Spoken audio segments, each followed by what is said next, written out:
One. Hi, my name's Connor. My name's Harley. My name's Gemma. My name's Libby. And I'm Alicia.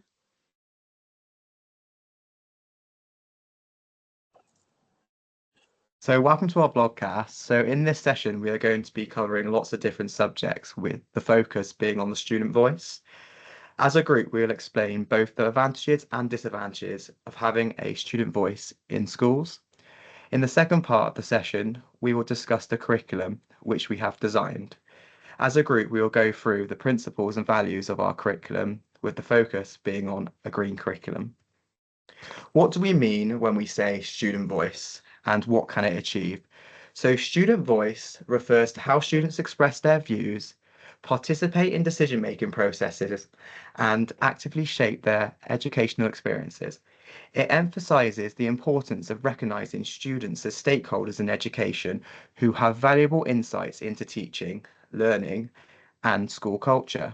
Student voice initiatives have the potential to empower learners by facilitating their ability to recognize challenges and seek resolutions. As evidenced in a primary school setting in Melbourne, students tackled a public health concern through rigorous scientific investigation and modifications to existing policies. Kirk 2024 was the one who supplied the quote. What is the effectiveness of student voice in primary schools? Student voice is a very effective and essential part of student life. It's vital for us to understand how students feel about various aspects, whether it's related to their academical studies or concerns like dissatisfaction with their food offered in their canteens. To support this statement, O'Malley et al. 2022 suggests that engaging in student voice initiatives can emphasize students and enhance students' psychological well-being, fostering hope, optimism, and social relationships.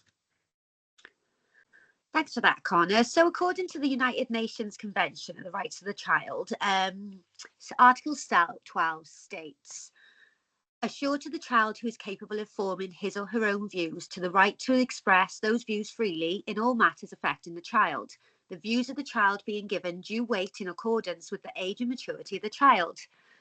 I feel this is important, but I felt it was more important to get a child's point of view on what this means. So are we happy to play the video, Connor?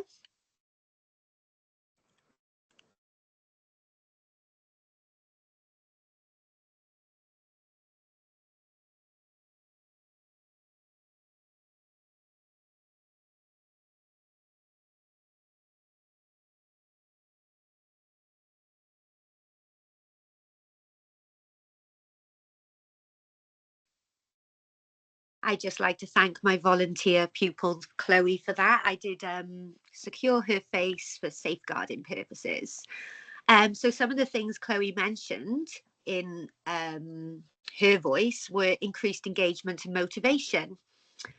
When we look at increased engagement and motivation, when students feel their voices are valued, they are more likely to be engaged in their learning and actively participate in school activities, so says Estin 2024. They stated that introducing pupil voice within the expressive arts area of learning and experience as part of the new curriculum for Wales improved pupils' independent skills as well as pupils' engagement in their learning. This in turn improved overall attitudes to learning and a desire to be involved in decision making, enforcing their belief that they can make a difference and encourage pupils to be self-driven. She also spoke about enhanced learning, academic outcomes, and development of key skills. Involving students in decision making. Sorry, I've lost my place. Can we just make sure we're on the right slide there? Connor, thank you. Just the next one over, if that's okay. And again. There we go. So enhanced learning, academic outcomes, and development. So these can help create meaningful change and better academic outcomes. So a pilot group set up within a primary school in Wales in 2009 allowed children to gain ownership of their learning and use pupil voice to implement change in the classroom. Continuous improvements to provision have had a positive effect on all pupils' achievement. Internal data showed that nearly all pupils made very good progress. The school's strategies had an obvious effect, including pupil participation, which gives extended real-life experiences to members of various groups, so said Estin 2024. Another area is about improved school climate. In a post-COVID world, school climate is the most important than ever. Teaching and learning practices need to address major learning gaps, and students need to feel connected to a school community. A study in Ohio, America in 2021 analysed interviews with 13 high school students and 20 administrators who participated in Student Voice Initiative in a large urban school district.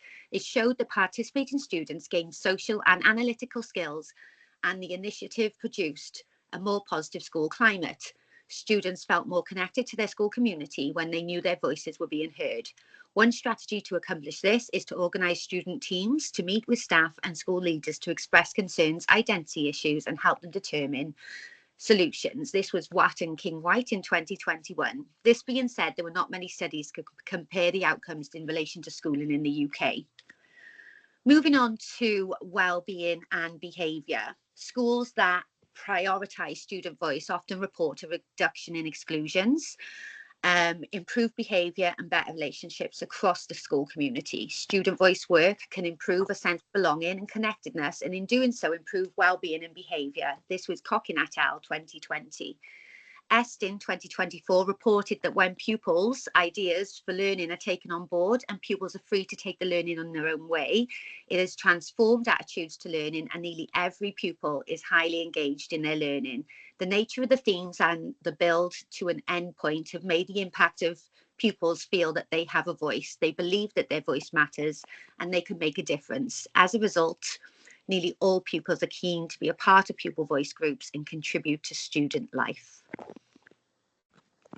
Thank you. Thank you very much for that, Alicia. I think You're we're now welcome. moving on to Libby. So when we were talking about the school council, we were talking about how they got chosen, and is it a teacher decision or is it a classmate decision? We first thought of the student election, so that would work by students campaigning, giving speeches, and are voted in by their peers. We then thought of the pros and cons for this, and we thought of the pros of democratic and engaging. It also builds leadership and communication skills, and it gives students a voice. The cons for that, though, was it can become a popularity contest, and it may overlook quicker but capable candidates. We also thought of rotational or random selection. This works by roles rotate each term, or students are randomly chosen from a pool of interested students. The pros of this was it gives everyone a chance, it reduces cliques and favouritisms, and it doesn't become a competition. But the cons for this was there's less continuity, and it's not always based on merit or leadership qualities. So student voice within our curriculum. This would incorporate student voice into our curriculum in a powerful way to build engagement and ownership, as well as a deeper learning. They'd have a choice in topics or projects. So, for example, in a history class, we would be able to ask the students what they wanted to learn about historical figures or events that they can research, because then they'd be more interested in the topic and the relevance of it. We also talked about co-designing learning goals or classing agreements.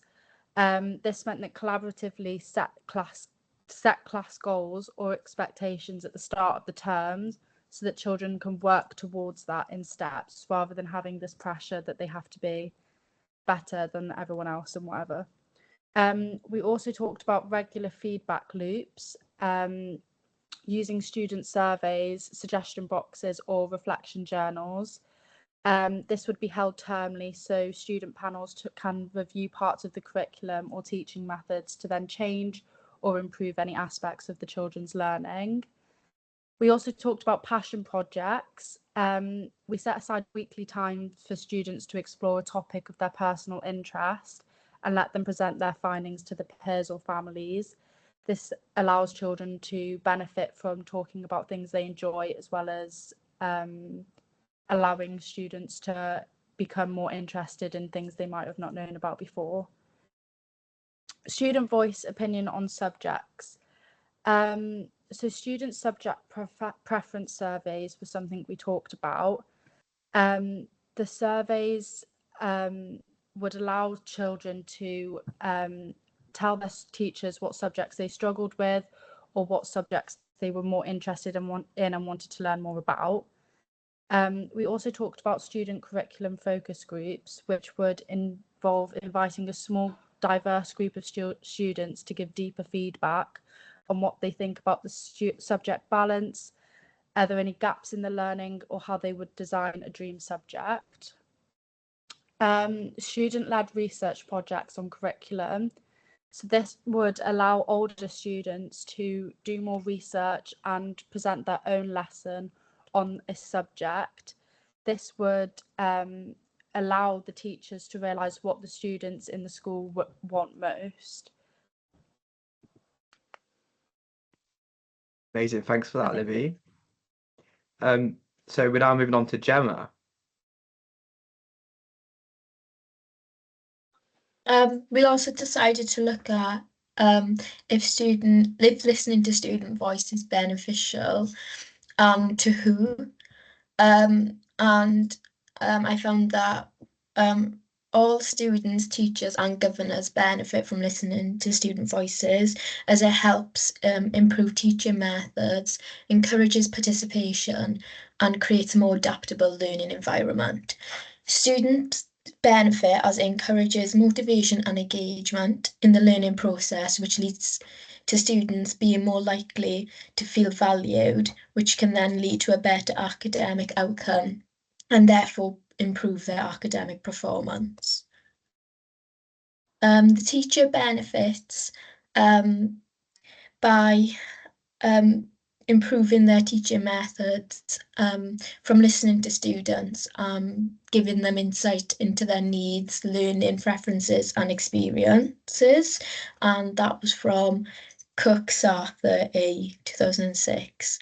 And then lastly, the governor benefits. And they can improve the effectiveness and fairness of education by using students' input and to guide evidence-based reforms. It also targets real classroom needs and experiences, which we thought was quite important. Overall, all students, teachers and governors benefit from student voice, as it improves student learning experiences and allows teachers to gain insight and allows governors to make more effective educational policies.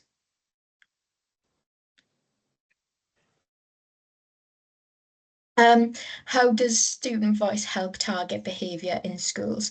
By encouraging a sense of engagement and accountability among students, they're more likely to play a vital role in addressing behaviour in schools. Students are more likely to understand and support the expectations set for them when they are involved in creating some of the school's rules and behaviour policies. This results in better behaviour and a more positive school environment. Student involvement in school governance improves students' sense of agency and belonging, which can lessen behavioural issues and improve cooperation, according to research by Mitra 2004. In similar, Vane Fielding 2001 highlights that staff-student relationships are strengthened when students' opinions are heard and taken into consideration, creating a more cooperative atmosphere. Thank you so much for that, Gemma. It's a real important insight onto how listening and the benefits we have when listening to students in schools. We now move on to Hallie. So we had to discuss how student voice could be a positive thing. So using student voice in the UK primary schools can be a powerful tool for improving engagement, teaching and school culture. Academic research supports the idea that when children are genuinely heard and involved in decision making, they benefit in terms of both academic and personal development. So the next few slides are a summary of how student voice can be used positively in primary schools, supported by academic research and educational theory. So first of all, student voice can be a positive thing by enhancing engagement and motivation. Research proves that if students are heard, they will be more interested in learning. Flutter and Ruddock 2004 point out that student involvement in decision making encourages ownership and leads to motivation. The study emphasises that even young students can offer insightful commentary on their learning.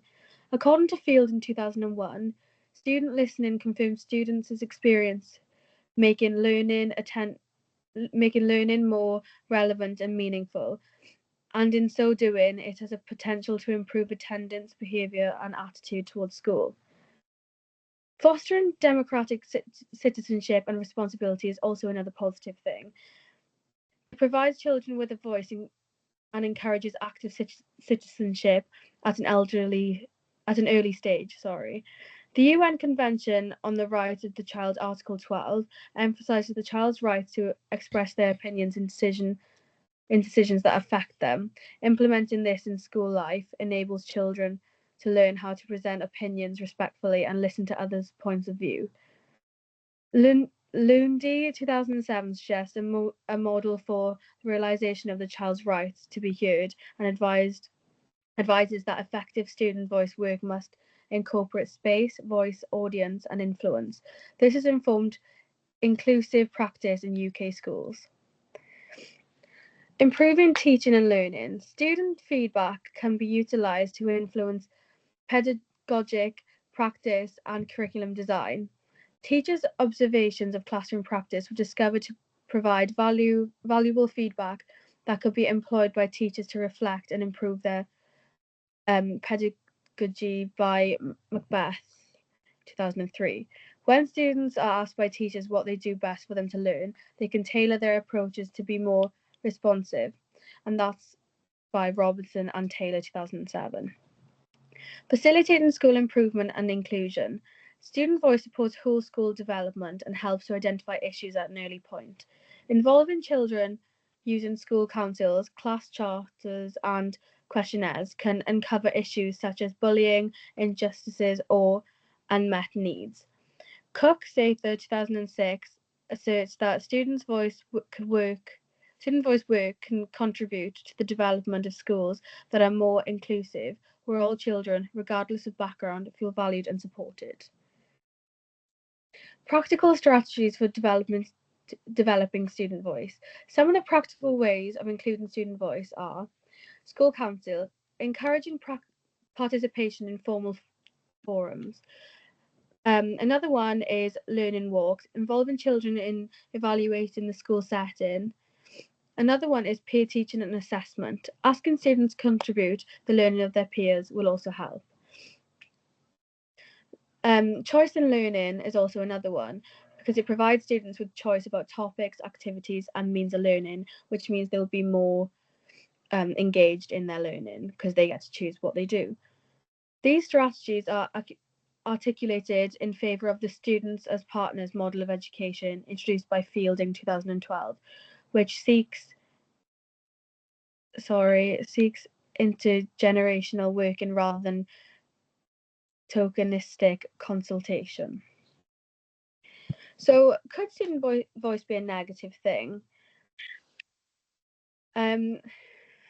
Popularity over substance issues. Student choices can be swayed by popularity, peer pressure, or short-term interest, rather than what's educationally valuable.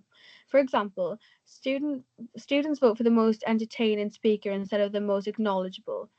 A solution for this is to combine student voice with teacher guidance co-design. Don't hand over full control. Unrealistic expectations. So the issue for this is students may request things that aren't feasible. Example, no homework ever, or skipping key subjects.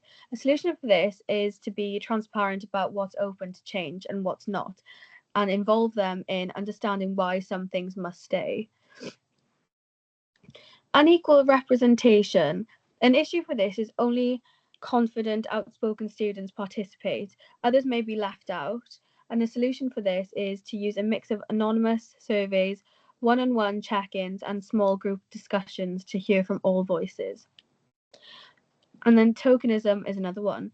The issues of this is student voices asked for, but then ignored or used for show, which leads to frustration and mistrust. A solution for this is always show how their feedback was used or explain why it couldn't be.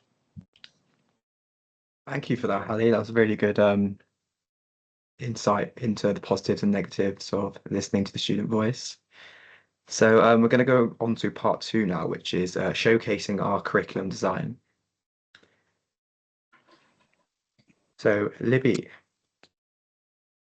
Hello.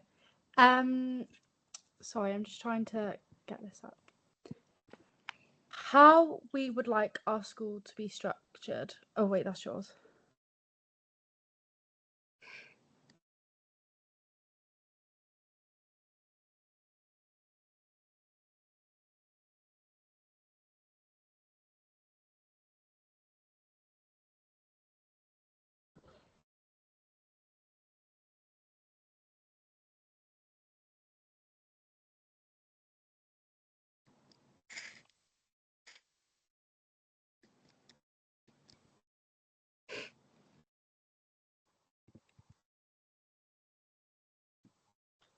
Sorry, the screen share's gone off my thing.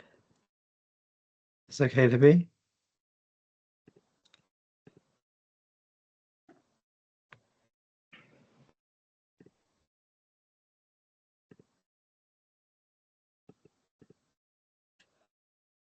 So, who is running and in charge of our school? So, we are a government-funded school with a good local reputation for academic success. Student success is our priority. We are equipped with a head teacher as well as 2 deputy heads. Whilst we are a government-funded school, we are also given additional help from parents of the school with extra help when needed for school trips and extracurricular activities. So how would we like our school to be structured? So we would like to have a head teacher, 2 times deputy heads, as Libby's already mentioned. We would like an additional learning needs communications officer. We need a designated safeguarding lead.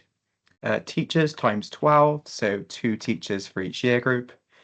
We will be having teaching assistants, so we'll have 12 of those, 1 for each class. We will have 4 times break supervisors. We will have 5 times kitchen staff, 6 times office workers, 4 times student wellbeing staff, 1 forest school leader, and 1 outdoor learner executive. So this is moving on to our green-based curriculum idea, which we've had. So how we're going to incorporate this cross-curricular. So our green curriculum refers to an educational framework that incorporates environmental stability, ecological principles, and sustainable development into various subjects and disciplines. We want all of our students to feel and take pride in the natural environment. So throughout our curriculum, there's going to be the theme of saving the environment throughout. And there's going to be lots of activities going to be going throughout all of our subjects. So this leads on to Gemma's. Yeah, adding on to what Connor said, we looked at how the green curriculum is beneficial to schools, and is beneficial by encouraging sustainable practices, developing critical thinking abilities, and increasing student engagement. The green curriculum, which offers schools a number of advantages, some of them being by increasing knowledge on the environment, students can understand and address global environmental issues like the decrease of resources, biodiversity loss, and climate change. And that was from Gayford 2002.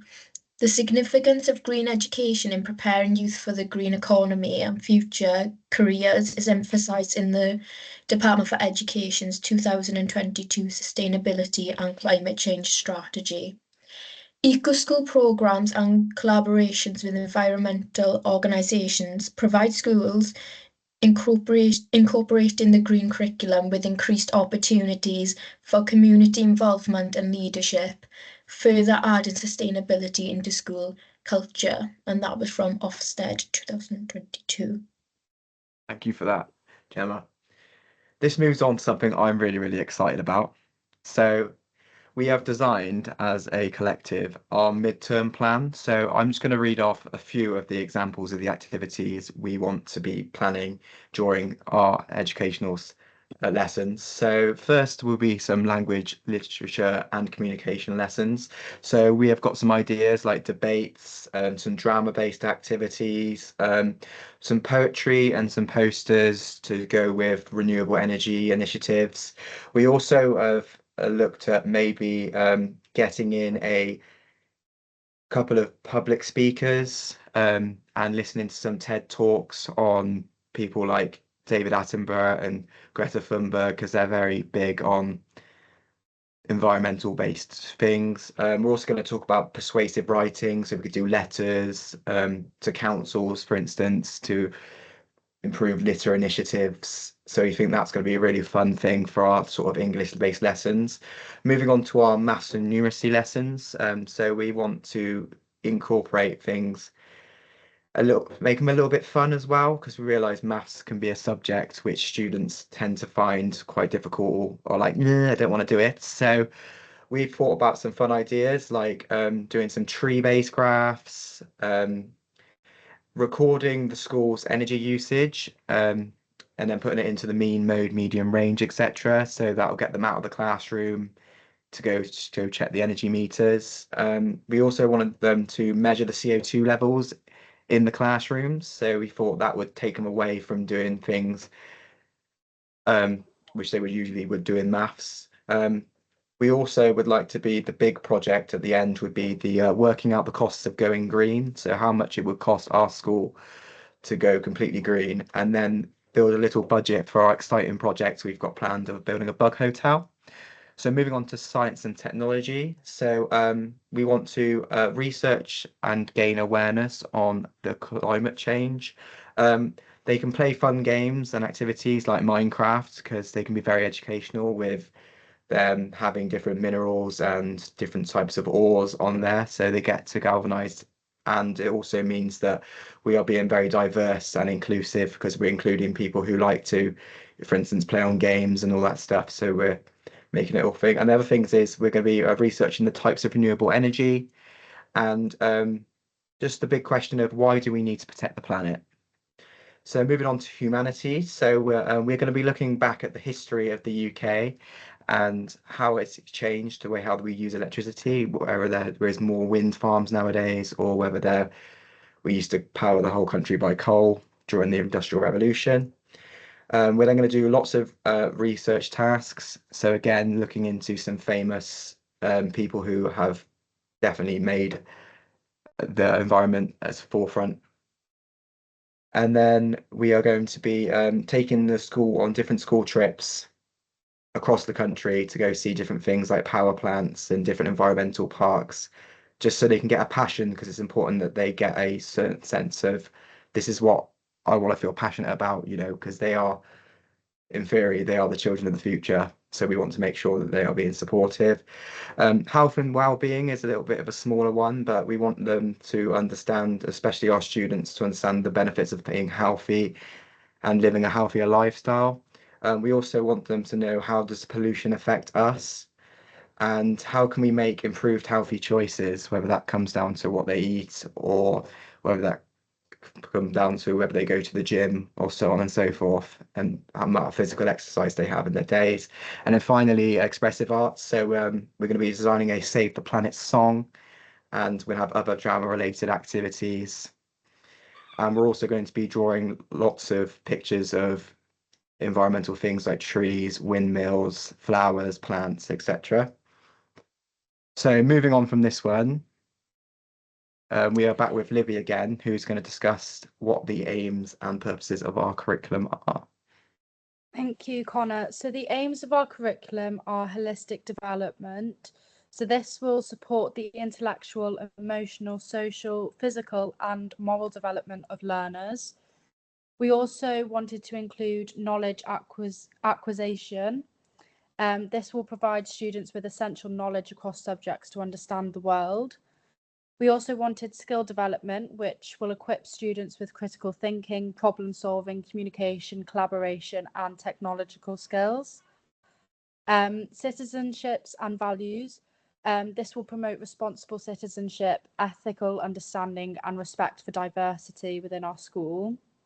And we also wanted lifelong learning, which would allow children to foster a love of learning and adaptability for personal and professional growth throughout life. Amazing, thank you, Libby. So our curriculum principles. So we want our curriculum to be challenging and engaging. So this helps improve students' interest and focus when using our curriculum. To support this principle, theorist Kunchina et al. 2023 states that curricula that connect with students' interests and real-world applications foster deeper engagement. We also want to focus on collaboration as one of our main principles, because this helps improve teamwork and confidence. To support this principle, theorist Adio et al. 2024 states that encouraging teamwork and peer support helps build a community that values academic success. Breadth, so we believe that all children and young people should have the opportunities for a broad range of experiences. That's why in our curriculum, there's ample opportunity to do so. We feel that their learning should be planned and organised so that they will learn and develop through a variety of contexts within both the classroom and other aspects of school life. Depth, there should be opportunities for children and young people to develop their full capacity for different types of thinking and learning, exploring and achieving more advanced levels of understanding. And finally, our final two are relevance. So children and young people should understand the purpose of what they are learning, why are they learning it, and by doing that, they should understand the true value of what they are learning, and they can then incorporate that with the relevance into their lives, hopefully for the present, the future, and the now. So choice. The learning planned for children and young people should respond to their individual needs and support talents. It should provide opportunity for exercising responsible personal choice. Once children and young people have achieved sustainable levels of attainment across a wide range of areas of learning, the choice should become as open as possible. So we're now going to be moving on to Alicia's point of thing. Yeah, thank you for that, Connor. So yeah, in addition to Connor's principles, we obviously looked at the values for our design curriculum too. As you can see in the slide, we came to the conclusion that collaboration, independence, respect, learning, resilience, diversity, inclusion would be at the very core of our values. When deciding this, I began to investigate what was meant by school values. In doing so, I came across Schwartz's theory of values. He described them as desirable goals that serve as guiding principles in a person's life and broke them down into segments. This was Schwartz in 1994. In the diagram below, you can see that each of the four sections have underpinned values. I feel this also closely connects to the new curriculum for Wales that sets out the four core purposes for children and young people, these being ambitious, capable learners who are ready to learn throughout their lives, enterprising, creative contributors who are ready to play a full part in life and work, ethical, informed citizens who are ready to be citizens of Wales and the world, and healthy, confident individuals who are ready to lead fulfilling lives and as valued members of society. So that's the four core purposes by Dawn CM in 2015. As you can see also in Schwartz's theory, the openness and change overarching value includes stimulation and self-direction. This directly correlates to pupils being ambitious, capable learners. The value of self-transcendence, including benevolence and universalism, can directly correlates to ethical and informed pupils, which we can see in the core purposes for the curriculum for Wales. Despite feeling as though the four core purposes of the Welsh curriculum, alongside Schwartz's theory of values, were strong indicators of suitable values of our own curriculum designs, I looked a little deeper into other areas of the UK. In Scotland, their curriculum aims are to ensure that all children and young people in Scotland develop knowledge, skills, attributes that they will need if they are to flourish in life, learning and work now and in the future, and to appreciate their place in the world. This was Education Scotland in 2024.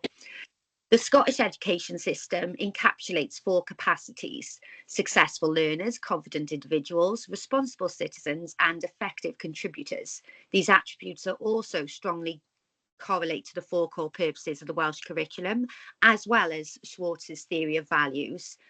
Under Schwartz's theory of values, conservation is important, tradition and conformity is seen in the Scottish curriculum, as responsible citizens seek to have respect for others and to develop knowledge and understanding of the world, as well as understanding different beliefs and cultures. It was using this information as a guide that we decided on our values for our core curriculum. Thank you. Thank you very much for that exciting insight. So Thank you. I'm sure as a collective, we just want to say thank you for listening to our vlogcast, Thank you and very it has much. been thoroughly enjoyable. So have we got anything more we would like to add on to the end of this, or are we all okay? think What's we're been all said? Good. Yeah. Thank you very much, Okay, everybody. amazing. Thank you very much. Thank you. Okay, and just finally from me, there is our reference list at the end. I will attach the PowerPoint. So Thank I you. am going to stop the recording.